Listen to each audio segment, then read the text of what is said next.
This episode is sponsored by National Technology Management. Visit trustntm.com for more information. I'm Kelly Siegel, and this is Harder Than Life, a podcast about self-love, self-awareness, business, and health. We tell outrageous stories and boil everything down to simple, practical advice you can start using today. Let's get living. I absolutely love what I do because I have access to beautiful souls such as today's guest, Michael Chernow. I have been a fan of his for a long time now, having devoured his Creatures of Habit meals on the regular. During show prep, I learned he's a serial entrepreneur who has 2 restaurants aptly named The Meatball Shop and Seymour's.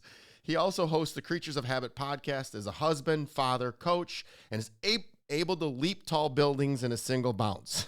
If you are not following this sober, sensational, winning warrior, I suggest you do immediately. He is at Michael Chernow. Finally, we meet. Welcome to the Heart of Life podcast, my brother from another mother. What up? I stole my first question up right here. Seriously, how handsome are you now that we're on the air? Tell me. You're literally making my day, brother. Tell me the name, dude. I died when I was doing show prep, and the names of your restaurants are Meatball and Seymour's. Because us being workout guys, we get called a meatball all the time. And then if you're in sales and you've ever read the book Selling to Vito, there's a person called a Seymour. So a Meatball and Seymour are so synonymous with my life. I died. You still own these things? Yeah. So I founded my first business. I opened when I was 28 years old, called the Meatball Shop in New York City, Lower East Side. I've been working in restaurants from 12 to 28. I literally quit my job at the restaurant that I was working at for almost 8 years before I opened up Meatball Shop, a week before I opened the restaurant. So I quit the restaurant job. I opened up my first restaurant, and it took off like fucking. I mean, am I allowed to curse on this? Yeah. Okay. Took off like wildfire. I mean, it was insane, and we did not anticipate it, although it was a dream. I quickly scaled that business to 6 restaurants over about 3.5 years. At that point, I wanted to see if I had what it took to open up a second restaurant concept, and I was deeply interested in the world of sustainable seafood, and I wanted to open up a second concept. So I came up with the name Seymour's as a second restaurant for this seafood spot. I opened that up in 2015, and I did the exact same thing. I scaled that to 6-7 units. And so over the course of my restaurateur career, I've opened 14 restaurants, a bunch of stores in New York City, and then a few pop-ups, one out in Montauk and one out in Connecticut. But yeah, man, it's been a journey, and the names. Meatball Shop was basically born because I came up with this idea you can make meatballs out of anything. And I wanted to be able to simplify a fun way to choose your own adventure in a restaurant. I'm a healthy guy. You're a healthy guy. When you go to restaurants, it sucks to be like, I want this, but hold that. I want that, but I don't want this side. And so with the Meatball Shop, you could literally order the meat, the protein that you want. You can order the sauce that you want on that protein. You can order we had 7 starch sides and 7 veg sides. So you can order all of your vegetables or your starches sides individually. And you can make this meal that was like protein, starch, veg, like totally customizable in a really fun way. So I like kind of like, it was my way of saying, hey, like, I don't want to open up this healthy restaurant. I want to open up a meatball spot that you can have spaghetti and meatballs with Parmesan cheese and butter if you wanted to, but you can also have gluten-free chicken meatballs with pesto sauce, a side of broccoli, and a side of spinach. And that's basically the Meatball Shop, and that's why it works so well. It's super customizable, super fun, really cool vibe in there. And then, of course, the Seymour's restaurant, I was trying to come up with a creative name. And I was like, well, let's eat from the sea more. And I put those 2 words together. And then I was like, Seymour's kind of like this endearing dude, like Grandpa Seymour. So it's just kind of sat with me, and it sat well with me. So that's what I named the restaurant. It reminds me of Seymour Butts. I don't know, I'm a kid. What can I say? Are all of them all the meatball shops in New York?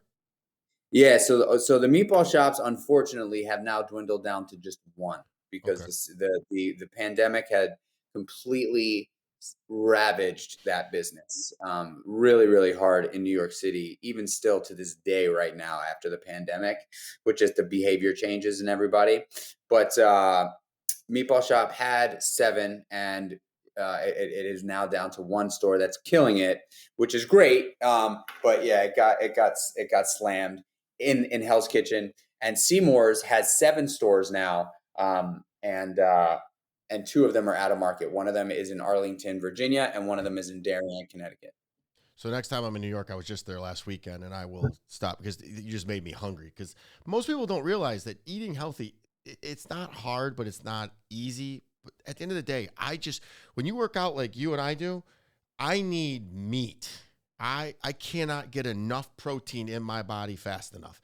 And when I Mhm. see meatballs on the menu, I don't care where I'm at, I'm ordering them. So that's my kind of place. Yeah, I mean, the thing is so I sold a bunch of equity in both of those businesses, pre-pandemic. In 2014, I sold a bunch of equity at Meatball Shop. 2019, I sold a bunch of equity at Seymour's. I still own just under 10% of both of those businesses. But my number one focus right now is in my lifestyle wellness brand, Creatures of Habit, which is, we make like a super high protein overnight oatmeal packed with all sorts of great ingredients and vitamins like D3 and omega 3s and a probiotic, digestive enzymes. So, like, meal one really does cover everything from the high protein diet protocol, which I believe is the protocol for longevity and health and strength, um, all the way to gut health. And it's fucking delicious. And it's kicking ass. So, like, in the fitness space specifically, a classic thing that people that are active and lift weights and do these things is do you take a couple of scoops of protein and you put in your oatmeal. I mean, that's been a meal for me for literally almost 20 years, and I we can go into that story if you want. But when I knew that, like, brick and mortar retail business was not something I was going to do coming out of the pandemic, or once the pandemic hit, I decided that I needed to do something in the world of digital. And that's when I took my number one favorite meal of the day, which is my protein oatmeal, and made a brand out of And it's spelled creatures with a K. So it's it. Creatures of Habit on all Yeah. social media channels. It is delicious. I went away from it for a little while, and now you've done these little packages where you send you've made it much easier, and no pun intended, easily digestible or easily consumable for you to get it. It's delicious. And I actually followed your advice and made it the night before and put it in the freezer. It's delicious. So you said the protein scoops, and I laughed. You know what I do? I put peanut butter. Yeah. I just, I gotta have a little bit of sweet because, as you know, fellow sober brother, I need sugar. And I used to get sugar from alcohol, and now I try not to get it from sweets. But man, if you can get it from protein, like any protein bars or peanut butter, Yeah, I I'll mean, take it my from that. little hack, so meal one is definitely got a perfect balance of salt and sweet. Like, there's a fair amount of pink Himalayan salt in there for electrolytes and sodium, but we definitely make sure to sweeten it with monk fruit. And so it's kind of like, I mean, I hate to say this, but it's kind of like a little bit like a dessert for breakfast. It is. It's freaking delicious. It's It's really really delicious. good. I And said it in the opening. It's delicious because now you made me remind me. I'm launching a health and fitness app, and we gotta get you guys in there as well. We're working with First Form and Clean Eats and Fro Pro, and we got to get you in there because it's this. We don't have anything for breakfast. So you are sober and ripped. How long you been not drinking? It's like 17 years now. I celebrated 19 years in August. Congratulations, brother. 19 years. I'm coming up on 5. It's a cheat code. I know we're going to get into your story, but it's a cheat code. I had all these aches and pains, and a year after I quit, all of a sudden all the aches and pains went away. I thought it was because I was just old and been training for so many years. It went away. So I just highly recommend that people put down the naughty water for at least 90 days and see what happens. What projects or initiatives are you currently working on and excited about besides the Creatures of Habit? or is there something in the Creatures of Habit that you are working on? So I just saw your social media. You were doing some charitable thing in New York City. I didn't know about it, or else I would have showed up. What's coming up? Yeah, so I've partnered with a foundation called the Release Recovery Foundation, which is essentially a, a nonprofit organization that raises money to sponsor addicts that are ready to go into treatment but don't have the capital or funds to do it, and helps them find treatment, and takes care of it. And so I thought that was just an awesome partnership for Creatures of Habit. I mean, obviously for me personally, like I'm deeply invested in trying to help people find their way into sobriety, because without it, I'm not sitting here, talking to you right now. I don't have the house and the family and the kids that love me and I love back. And I don't have any of the shit that I've put together without sobriety. And so I believe, when you can get an addict off the street and into treatment or into AA or whatever, whatever works for them, and have them stick with it, the sky's the limit what that person is capable of doing. Really, like addicts tend to be extreme humans and some of the most successful people in the world, right? Like some of the most successful people in the world have come from the depths of addiction and changed their lives. So I am a massive advocate for helping people find their way into recovery, and Release Recovery Foundation is an amazing opportunity and avenue for me to be of service there. And so what I did was I partnered with a brand called Go Ruck, which is a it's a fitness company. They make these, it's military run. They make these backpacks and weight vests that you can just add to your 10,000 steps a day. So you kind of, if you go out for a long walk, you throw on a rucksack, you throw on a weight vest, and you're just adding weight to that, which enhances the fitness. And it's kind of like what they do in the military, right? Like all these guys, they walk around with, they take these long walks with a heavy with all this gear on their body. And it just keeps them in great shape, and it just keeps that zone 2 cardio going. And so I love Go Ruck, and I partnered with them, and we did a custom collaborated Creatures of Habit Go Ruck weight vest. Thing is fucking sick. And when I was getting sober, fitness was a massive part of my story. Massive. Like I can honestly say to you today, I don't know if I would have been able to stay sober as long as I have without fitness and nutrition being a cornerstone foundation in my sobriety daily. So I got introduced to it very, very early on in my, in my recovery story. And when I picked up running pretty quickly, and I would run over the Williamsburg Bridge, down to the Brooklyn Bridge, over the Brooklyn Bridge, back over the Manhattan Bridge, back up to the Williamsburg Bridge, and over the Williamsburg Bridge. And that was my route. It was like an 8.5 mile run that I would do probably 2 to 3 days a week. And when I was thinking about a way to raise money for addicts, ushering them into treatment, I was like, the bridges, a bridge to a new life. I would love to get as many people as I can wearing these weight vests and walking over all these bridges that mean a lot to me, because it sort of memorialized what I did coming into my recovery, but also it has this symbol of like bridge back to life. And so we did it, man. I put it together. We raised over $70,000 on Saturday, October 14th.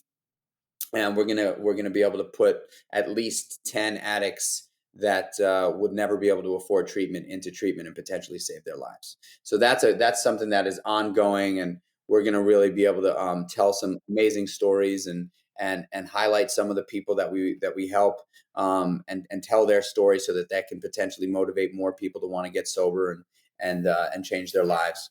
And that's a big thing that's going on for me.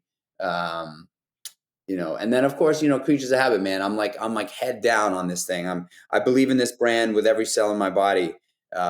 This brand has given me an opportunity to really tell my story, and it's just opened up doors that I only hoped would open, but I didn't know would be possible so quickly. I mean, we've only been doing it for about 2 years, and it's going really well. I can't believe I'm looking through all my show prep questions. to fall back on, and I didn't have any major sobriety questions. So I'm going to deviate because you went there, and I want to hear, because Harder Than Life's all about it, man. Facing your fears to live your dreams. So what made you, why did you drink?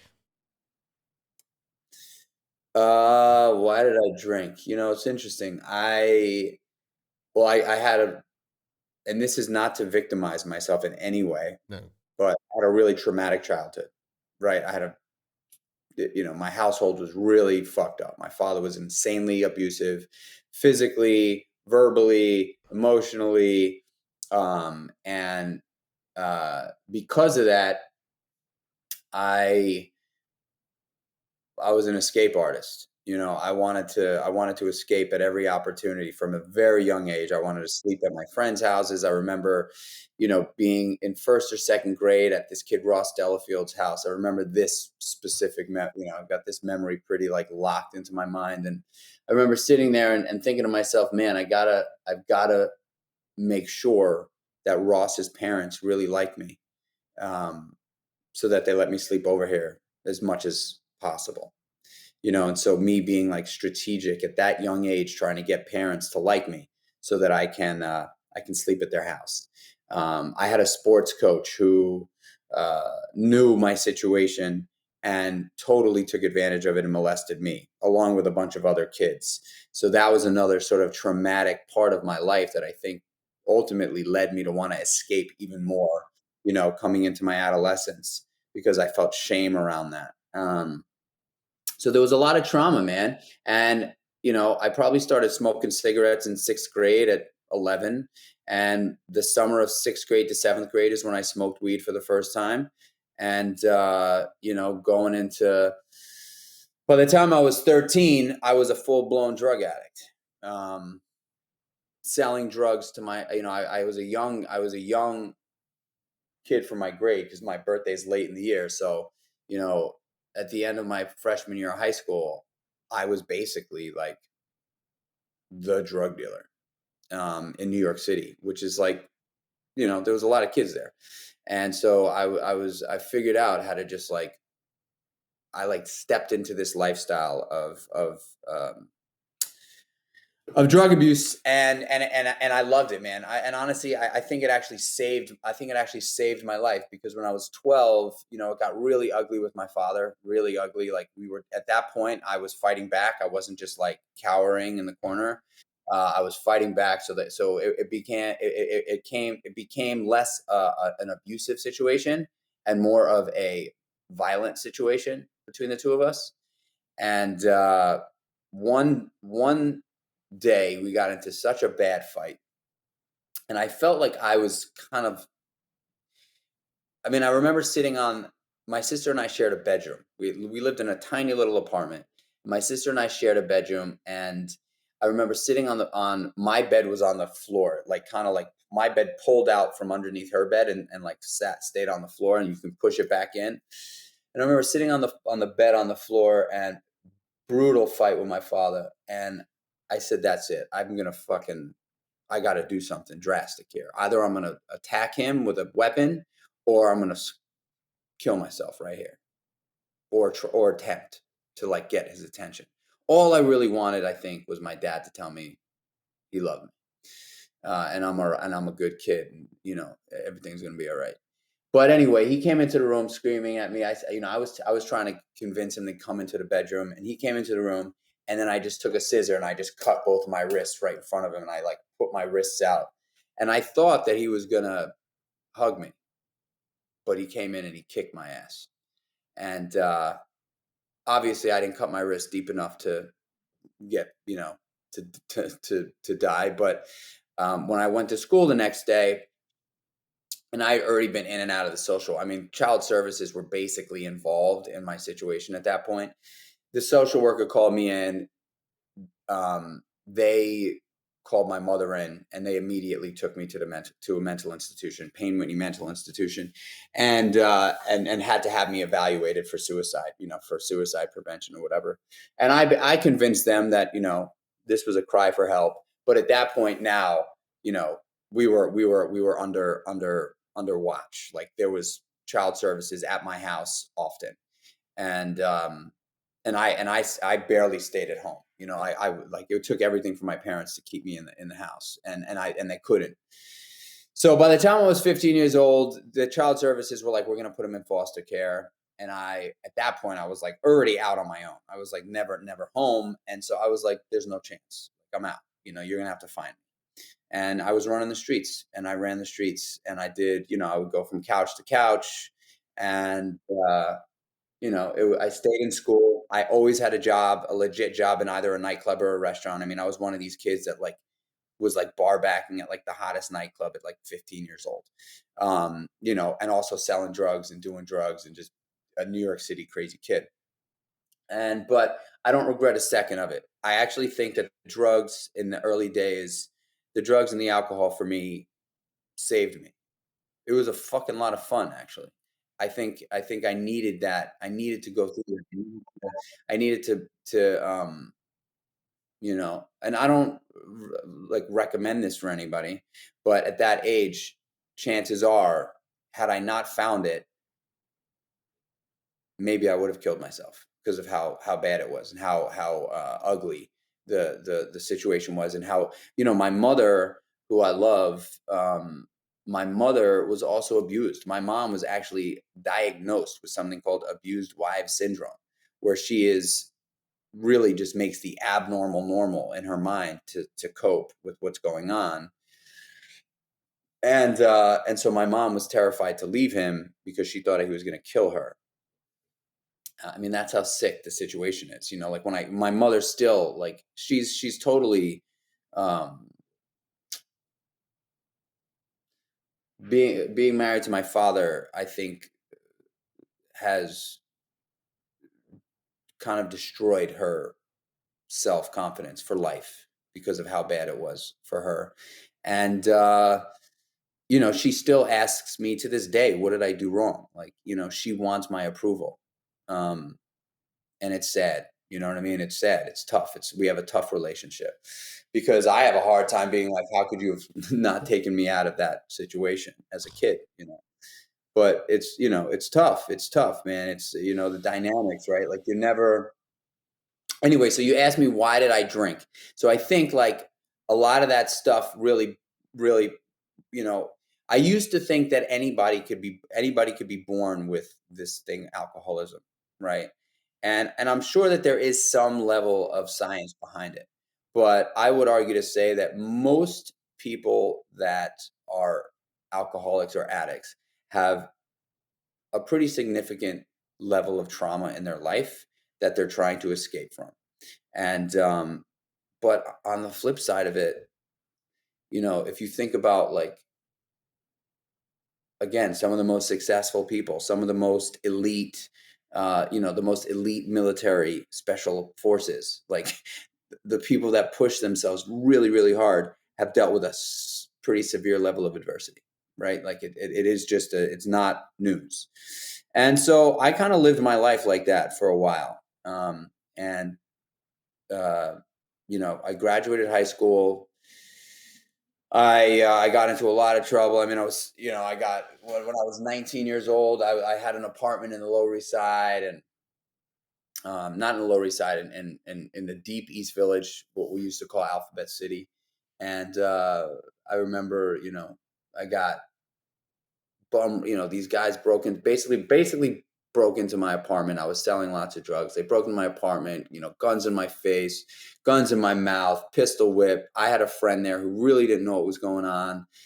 Duct tape, tied up, thrown into the bathtub. I thought they were going to fucking shoot me. Um, and I thought it was the wrong neighborhood. I was like, oh man, I'm in the wrong fucking neighborhood. Like, I got set up. I didn't think, oh my God, like, this is my addiction. That's, I was like, I got to move. I got to move out of this neighborhood.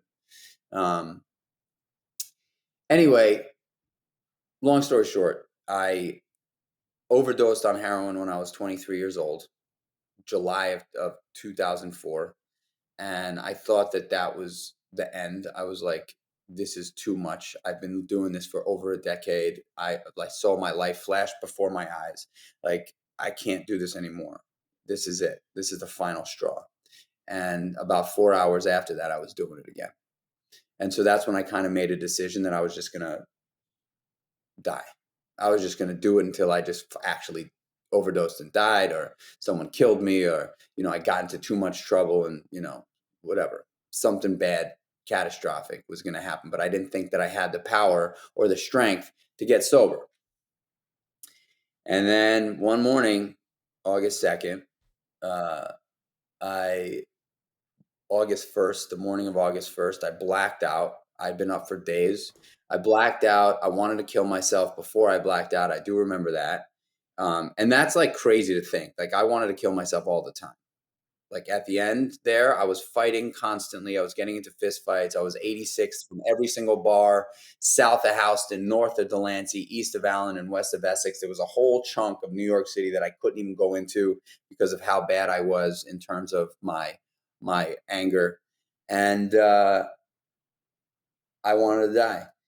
I looked at myself in the mirror, I remember, and I said, I hate you so much. I hate you more than anything in the world. And that was the conversations that I was having with myself. And then I blacked out. I woke up 16 hours later. I still had a job. I slept right through work. My boss, who I love, who became a massive component of my change of what life means today. He took me aside after I came to work. I was like, dude, I'm getting sober. I'm getting sober. I'm sorry. He's like, you're fired. You're fired. Can't do this. I cannot watch you die on my dime. I can't watch you die on my dime. This is too much, dude. I know what you're doing. I know what you're doing. I see in your eyes. You're dying. You're dying. And I hear you're dying from other people, and I can't watch you do it. I begged him for my job. I said, Frank, I am getting sober. I promise you I'm getting sober. I know this is the time for me. Please give me another shot. And he said, you can come to this restaurant at 8 o'clock in the morning and clean it with the porters for 30 days. That's it. If I find out you have a sip of alcohol or a fucking anything that would be considered a drug or alcohol, if I find out about it, you're fired. That's it. You're done. You got to get sober. You got to be here at 8 o'clock in the morning, clean the restaurant. And that's what I did.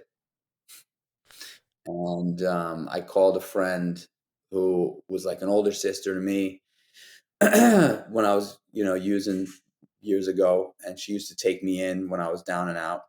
And I knew that she was sober, and she was dating a guy that was sober that I kind of knew. And he showed up about an hour after I called her. And I had this support system like very quickly come and want to help me. And this guy, Marcus, was a Muay Thai kickboxing dude. And I had no idea what Muay Thai kickboxing was, but I knew that I was like, that's cool. Like, I thought getting sober was going to, for me, it was going to be like hanging out with fucking old people in libraries. I thought I never was going to meet another woman, that was attractive again. I thought I'd be like, caught in a church basement, and it just couldn't be more from the truth. I met some of the coolest people very, very quickly that really wanted to help me. And they introduced me to fitness, which was at that time Muay Thai kickboxing, and nutrition. They taught me how to eat, and they basically wrote a life plan for me. And that life plan looked like this. They day one, they had me meet them at a sober meeting. Day two, they had me meet them at a sober meeting and told me to bring some clothes that I can work out in.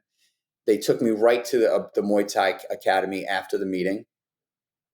And they sat me down and they said, look, dude, we're going to help you, and we're going to write a plan for you on paper that you're going to follow if you want to change your life. And it's simple, but you got to commit to it, and we're not going to chase you.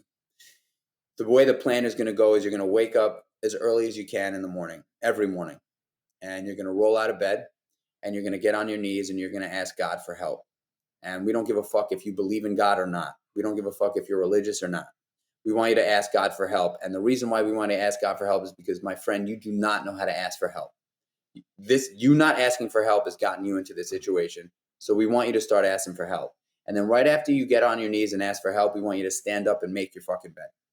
And then right after you make your bed, you're going to go into the bathroom. You're going to take a piss. You're going to brush your teeth. You're going to wash your face. You're going to put on your contact lenses. You're going to put on a pair of running shoes. and you're going to go for a walk or a run. It could be a block. It could be fucking 10 miles. But we want you to move your body first thing in the morning. Right after you get home from that, you're going to have a big bowl of oatmeal because we want you to start putting positive shit into your body that's easy and accessible. Right after you have that big bowl of oatmeal, you're going to go to an AA meeting. You're going to do that. And right after you go to that AA meeting, you're going to meet us here at the gym at 12 o'clock. And we're going to kick your fucking ass. And we're going to teach you how to be a man. And we're going to teach you about integrity, honesty, commitment, discipline, and how to get back up. And that's the most important one, how to get back up. You need to learn how to get back up. And then right after you train with us for a couple of hours, you're going to have a chicken and broccoli for lunch. You're going to go take a nap. You're going to go to work in the evening. You're going to have chicken and broccoli for dinner. You're going to go to bed as early as possible, and you're going to rinse and repeat. And that's what I did. And I haven't had a drink since. And I've been living that life basically almost to a T, from waking up early, hitting my knees, asking for help. I do a bunch more shit in the morning now, having oatmeal in the morning with a bunch of things that I've now made a business out of. I have chicken and broccoli typically for lunch almost every day, and some other protein and veggies and a little starch, for dinner. And, I go to bed as early as I can and wake up as early as I can. And my life is fucking awesome. And, hold on, Murphy, get out of there. I got a puppy. Yeah, man, I know that was a long-winded answer to your question, but bro, you just answered 5 or 6 questions. I have more. This is a very successful man, people, and he just was very vulnerable. So listen to that again, and there's no coincidences that I do all the same things. You just paralleled my life. Thank you. You matter. And I love what you're doing. And I love you even more now after that. Is your father still alive? No. I love what you said regarding you're grateful that it happened, because I am too. If I didn't go through very similar circumstances, I can tell. I'm going to call you out. You didn't read my book because you would have said something, because my book, I sent you my book and you just basically paraphrased it. So you would have said, whoa, holy cow, how similar it is. The contrast that I'm going to read your book now, though. What'd you say? I'm going to read your book now. Now you're going to. Literally right here. We are. I'm going to read it. We are so similar. The contrast and the gratitude that you can feel from what we used to live in, that chaos. And I say this all the time. I have to be comfortable being comfortable, because I've grown up in so much uncomfortability. And you said one thing in there, that you just wanted your dad to hug you. Well, my stepfather used to beat the shit out of me as a big boy. And that's why I started working out. And I just wanted my mom to come in and save me. And she would sit and just let this shit happen. And it took so much. So I drank because the reason why I asked the question, and you probably know the answer, but I want it for the listeners. The easiest way to quit drinking is to figure out why you drank and heal that. And you went real broad with the thing. Mine was very simple. I wanted my mother's love. And when I drank, everybody loved me. I was the frickin' most popular person in the world. So that's why I did it for 20 years. And boy, I wish I would have stopped at 23, but I didn't hit rock bottom. You'll read about it in there. But I just wanted my mother's love. And to this day, I haven't talked to her in 30. I haven't talked to her in 20 years. She hasn't called me in 30. And I've worked through it. And I forgive him. And I have the same crazy ass routine you have. So we're going to do, that no coincidence that one of the charities that the Heart and Life brand supports is Families Against Narcotics. My father, who wasn't a part of this, my stepfather was the abusive one, and my mother, my father, drug addict and alcoholic. So Very similar backgrounds. The reason why I wanted you to tell all that was so people understand that, hey, good things can come from bad places. And if we did it, anybody can do it. And what our maniacal daily routine is needed. So I have mad respect for you and so much love. And man, did everything you say. Uh, one more question is Frank still around? Oh yeah, You still keep yeah, in touch with him? 100%. He's that guy's got a special place in my heart. Freaking angel, man. Yeah. I did. The only difference about my life and your life is I did all this sobriety alone. I figured out alone, and I did it Mm. during the pandemic, and it was hard. I would not recommend doing that. There were many times where I just sat in a ball, big 215-pound ball, and crying. Just Mm. 40 years of hiding my emotions and masking my emotions all came out at once when I stopped drinking. I thought the same thing. I think, so all you gotta do is quit drinking. That's simple. It's easy. No problem. I quit cold turkey, walked away, and said, all right, when's life gonna get great? Oh, it got bad, real bad. And Mm. God just kept testing me. And I'm like, I'm not gonna break. And here I'm coming up on 5 years, and I'll never drink again. It's that simple. I don't even think about it because I've healed that. I don't need my mother's love anymore. I got it. I can supply it right here. You saw me tapping my heart the whole time because you were Mm. making me cry, and I was tapping my heart to center myself. There's so many habits and rituals to make sure that I don't slip up, but that's just not one of them. So I love you. Thank you for sharing. Again, you are very successful. So it came from the darkest depths. So man, you answered so many of my questions. Here, let's go to this one. What do you want your legacy to ultimately be? Because you told me it when we were talking on the phone. Share it with the listeners. What do I want my legacy to ultimately be? I mean, I think ultimately at the end of the day, I am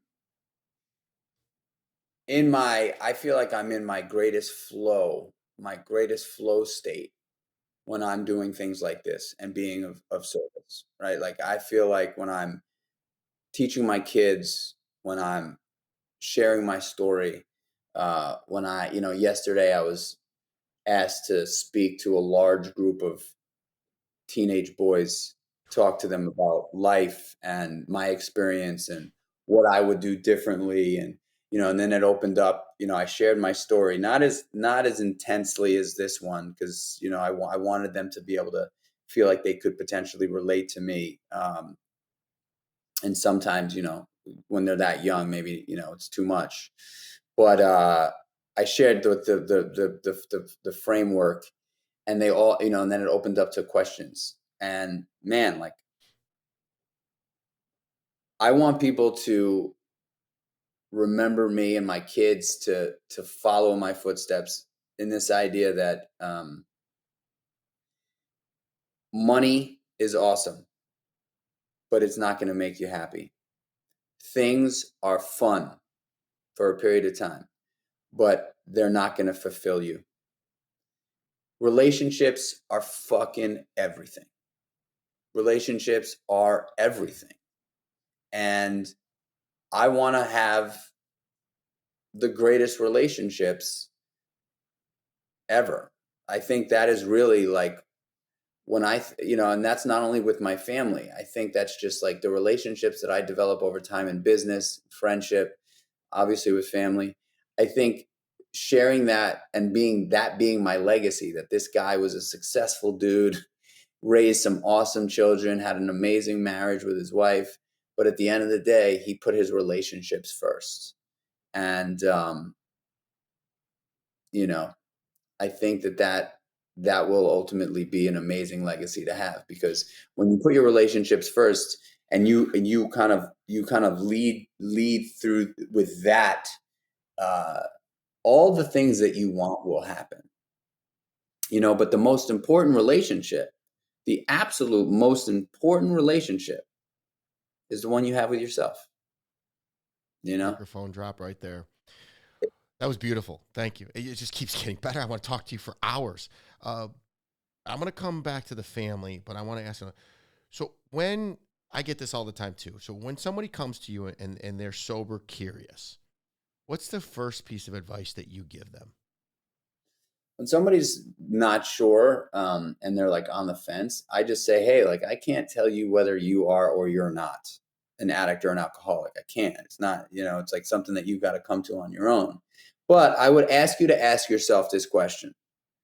Does your drinking or doing drugs interrupt your life in any way? Are you not good at showing up to commitments because you're hungover, or you're out too late, or you forget about it, or you black out, right? Like that would be a glaring example. Are you fighting with your significant other because you guys go out and you end up having one too many? Um, do your kids Are your kids afraid of you because you tend to get a little loosey goosey and can get a little aggressive when you're at a family outing? Like any of those things, right? Is it interrupting your life? Is it disrupting your life in any way? And if you can answer yes to that, I would say chances are you have a problem. So if that's the case, you should go check out X, Y, and Z. But if you're still on the fence, all I would recommend you do is try not drinking or doing drugs for 90 days. And if that's no problem for you, you're probably good. Like, that you might be okay and you might not be an addict. But if that is a problem, if you're like, hey, I think I might have a thing, I'm not 100% sure. And someone's like, all right, well then try to not have it for 3 months. And you're like, oh, I can't do that. Then, you know, because most people that don't have a problem never think they have a problem with it. That's just the truth. Like my wife, she drinks. She'll have a glass of wine a night or two sometimes. My wife never, the thought of being an alcoholic, like, has never crossed her mind. And so if you're sober curious or on the fence, I would argue to say chances are there's something going on. But ask yourself those questions. Yeah, I've said many times, if you're asking yourself that question, you probably are. And another thing I ask people is, what has alcohol ever done for you, and what has it ever made better? I mean, people say, oh, I need it to be social. Dude, you want to see somebody social? Come work a room with me sober. It hindered me, and I was social, but now I'm 10 times more social now because I'm focused and I pay attention and I'm not looking for the bar or thinking about the next party. Such a waste of time. Sorry, I digress. I've yet to find love or have a family, even though I got a 14-year-old daughter. I know you're a family man. You just talked about it. Tell us about the family. How'd you meet your wife, and how do you keep the marriage going? Because you're always in the city all week. And then I want to add one more. Now that I know your backstory, how did you figure out how to trust and love and receive love, coming from that background? Yeah, that's a great question. I will say that my greatest all time accomplishment and where all of my pride resides is in my family. My ability um, to have a successful relationship with a woman for honestly almost 19 years now. I met Donna about 8 months after I got sober, and we got married when I was 26 and she was 24. So we've been met. We just celebrated 15 years of marriage in this summer, and we're together 18 years, coming up on 19. And so actually, that's not true. We just celebrated 16 years of marriage and 18 years and almost 19 years together. Um, I met her at a very vulnerable time in my life. I was bartending and she walked into the bar. And at that point in my life, I was not you know it's interesting. When I got sober, my body changed very quickly because I dove deep into fitness and I got jacked and shredded quick. It was like kind of crazy. But within I got sober, bloated, same height as I am now, but I was probably, you know, I had like I was like 25, 30% body fat, it was, and when I got sober, I gave up the booze. And, when you give up alcohol, like the weight just drops off. And especially if you dive into fitness and start eating healthy. And so I just like changed my whole entire body composition very quickly. And so, you know, and I was young, so I was resilient, like I was kind of shining. And I was not having any issues with the females at that time in my life. Like there was women were like, it was, and I was bartending in a hot spot in New York City. And it's kind of crazy to think about that, right? Like guy gets sober, hardcore addict and alcoholic, but I got sober behind a bar. And what does that mean? That means that I was fucking ready to get sober. Like I was ready to get sober. I was surrounded by alcohol, and I had zero problem serving it, having it in my hands. I never took a sip. I was done. I was done. That is like a very clear cut example of someone that like, hey, when you make a commitment to this thing and you're done, you're done. I was done. A day at a time. And so she walked in the bar with another beautiful girl and two guys. They walk in. I'm like, wow, those girls are beautiful. But they were with two dudes, so I paid no mind to it. Anyway, they sat down at the bar for a little bit, and then they walked into the restaurant. They had dinner. I see the guys walk out first, and then like 10 minutes later, the girls came out and sat at the bar. And I was like, huh, interesting. Maybe they're not together. Anyway, we just started hanging out. They hung out with me all night. They definitely tied one on. And this was April 23rd, 2004. And the only reason why I know that is because her birthday is April 25th, which was 2 days later. And she was like, you got to let me take you out. And she was like, well, it's my birthday in a couple of days. I was like, let me take you out for your birthday. Like I am a New York City restaurant legend. I will take you. I will have the best birthday. And she was like, no, I'm not letting you. I got plans on my birthday. I'm going on my girlfriend's. I was like, all right, well, I'm not working tomorrow. So why don't you just let me pick you up for dinner tomorrow night at 10 o'clock and we'll celebrate your birthday at midnight. And then I could say that I took you out for your birthday. And she was like, smooth. Okay, cool. And mind you, this is like, she's like my wife is a 5'10" Danish model, right? I'm a 5'8" New York City bum. You know what I mean? And it's just like, I'd had experiences with beautiful women, but not like her. She was like flying all over the world. And so I took her out for dinner. We had an amazing night. And then she ghosted me for 2 weeks. And I was like, oh my God, I can't believe it. She ghosted me for 2 weeks. Anyway, 2 weeks later, I get a text from her saying, hey, are you free? And I was like, I'm free. She was like, come meet me at this spot. I went down and I met with her. She was like, oh, I was very confused. The guy that I came into the restaurant with was a guy that I wasn't dating, but it was a guy that I was kind of seeing. And like, I just had to figure out what I wanted because I liked you so much. And anyway, that was it. We were tied at the hip ever since. She's my rock. She's my support system. I fucking love her more than anything. It makes me cry when I talk about her like that because she's stuck by my side through everything that I've been through, all my entrepreneurial insanity. And then I've got these two beautiful kids, man, that I've got two sons,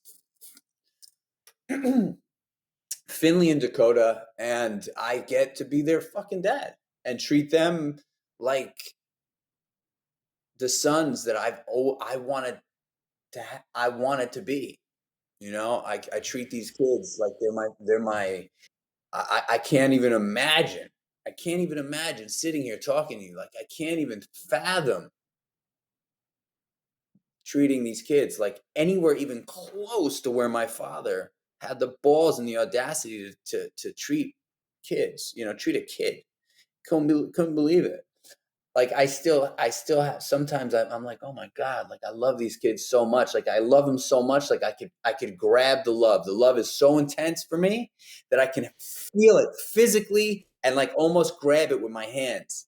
And I sometimes look back and I'm like, wow, how could that guy have ever fucking done that? How could he have ever done that?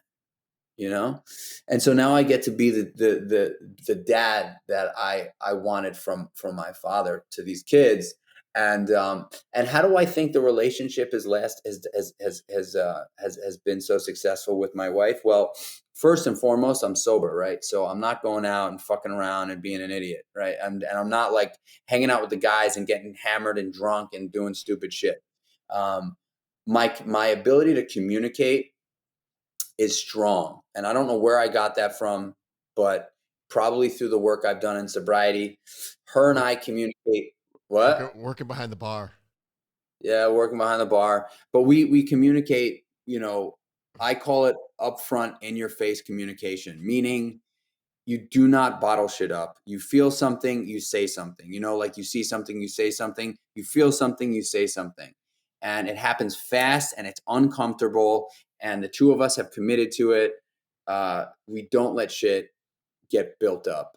And I think that is one of the most successful pieces of advice I can give anybody in relationships, that if you feel something, you got to be comfortable with your partner and say something, even if it's not something big, but especially if it's something big.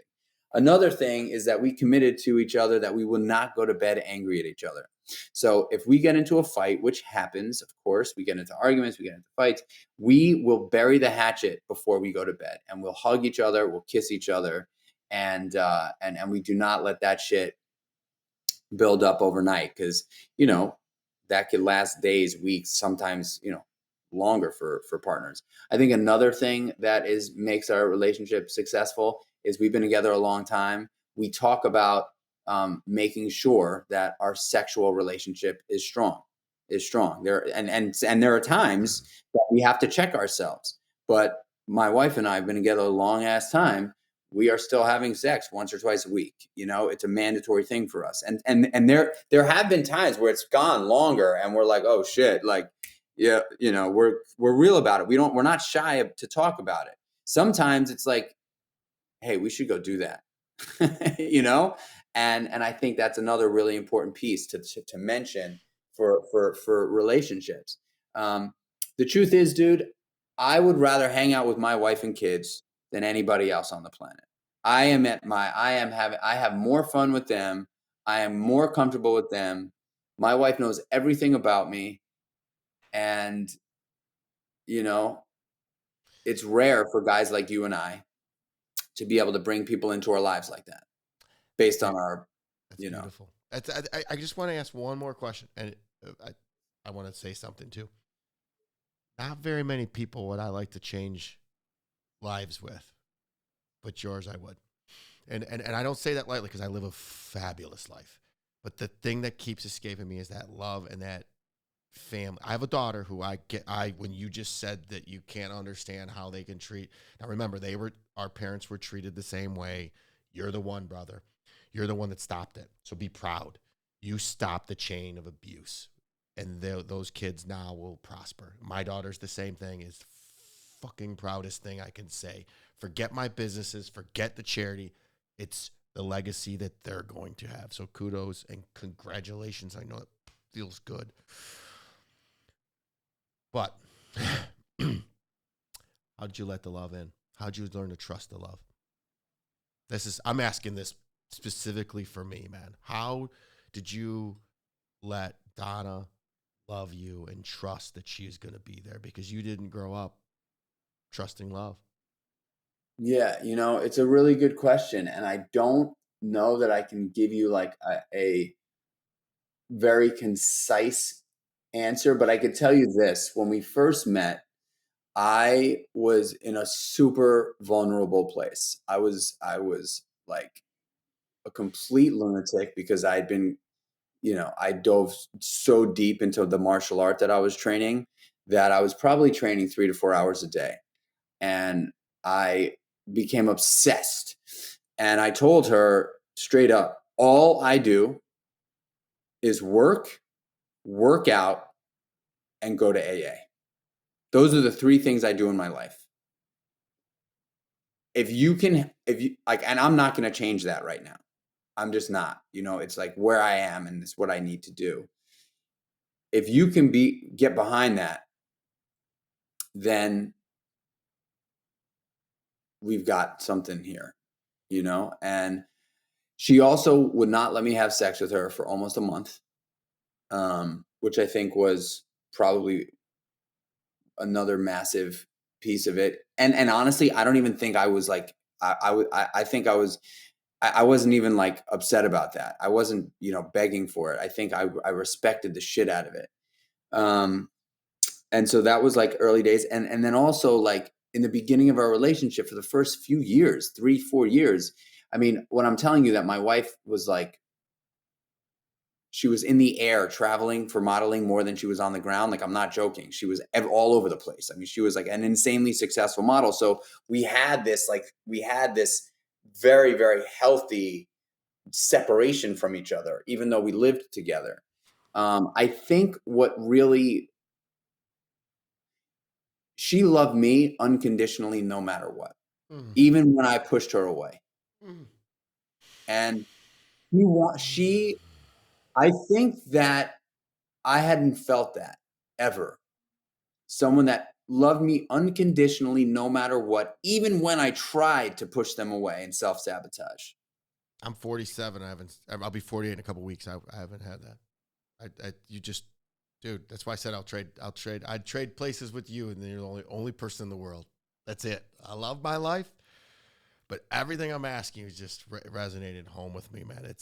And my thing is, when I drank, I could have any girl I want, could do anything. And then now when I'm sober, it's like I'm pushing everybody away because they don't want to level up. But I just know that that's the right thing to do, and I'm not giving it up.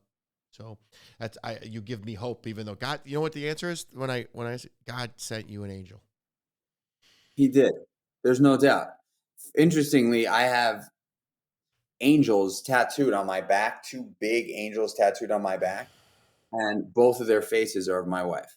Oh I God, believe this is such a freaking life lesson on life and love and what not to do and what to do and how to overcome this. I wish we could talk for hours. I got to catch a flight to go to Florida, and I'm going to think about this the whole way. I want to come. We're going to do this again. Either I'm coming to you, or we're going to be in person because there's so much more I want to unpack. This is really. I want to ask one more question. What is your biggest fear?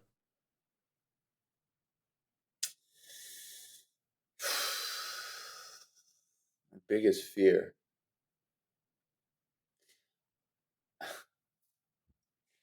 I would honestly say my biggest fear is that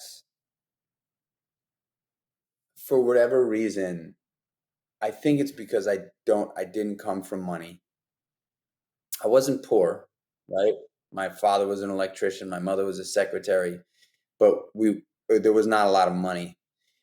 And I've always had like a financial insecurity burden in my life, even though I've made some great cash. There's still always this, and I'm an entrepreneur, and so and I start businesses. I love starting businesses. Uh, I guess my biggest fear is probably not having the kind of money that I want to have to to give my family the life that I envision us living. Hmm. I think that's probably my biggest fear because I'm not really afraid. My health is in check. I'm a savage physically. I don't that Nothing really scares me there. I have a deep connection with my wife and kids, and the love is so real. I think before my kids, if you would have asked me before my kids, I would probably say something different, more like, I'm afraid I'm not going to be the father that I want to be, but I am the father I want to be. So that I've changed that. I really think it's probably like having this fear that I probably have to unwind, you know, in some more self-development work of not having the amount of capital I think I want to have in order to provide the life that I envision having with my family. Remember, health is wealth, and being present is a present, and that's all that matters. If you have $1 million, you have $10 million, $45 million. They say the level of happiness doesn't get any better. Just a reminder, friendly reminder. Besides ordering creatures of habit, oatmeal, not oatmeal, but the foods and everything, what can the audience do to personally support you? And what can I do to personally support you? I mean, look, man, I honestly feel like my favorite place to be is when I'm doing this. I love being of service this way. So the more, you can include me in experiences like this, the better I am. There's definitely a part of my career that I haven't really taken, tapped into or taken advantage of yet, which is in the keynote speaking arena. Like that is a big part of the future of my life that I want to start to dig into. And so if anybody's listening here and has an opportunity there, like I'm excited about that. I'm excited to get into that kind of thing. And then really, honestly, right now, going on to creaturesofhabit.com, creatures of habit with a K, and trying out meal one or nightcap. Nightcap is our sleep support elixir, which is delicious and also really fucking all natural and really good. Helps you fall and stay asleep. Um, that business is the way I'm telling my story right now, and participating in that would be awesome. Thank you for your vulnerability. Thank you for being here. Thank you for not giving up. I love you. I am touched by this interview. When you read the book, you'll see why.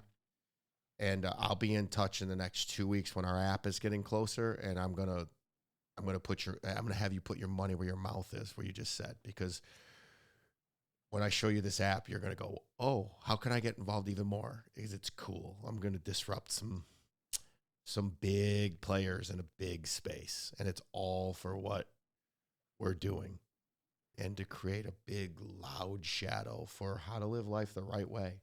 We should name it Easier Than Life. My daughter named it Healthier Than Life. That's going to be the app, Healthier Than Life instead of Harder Than Life.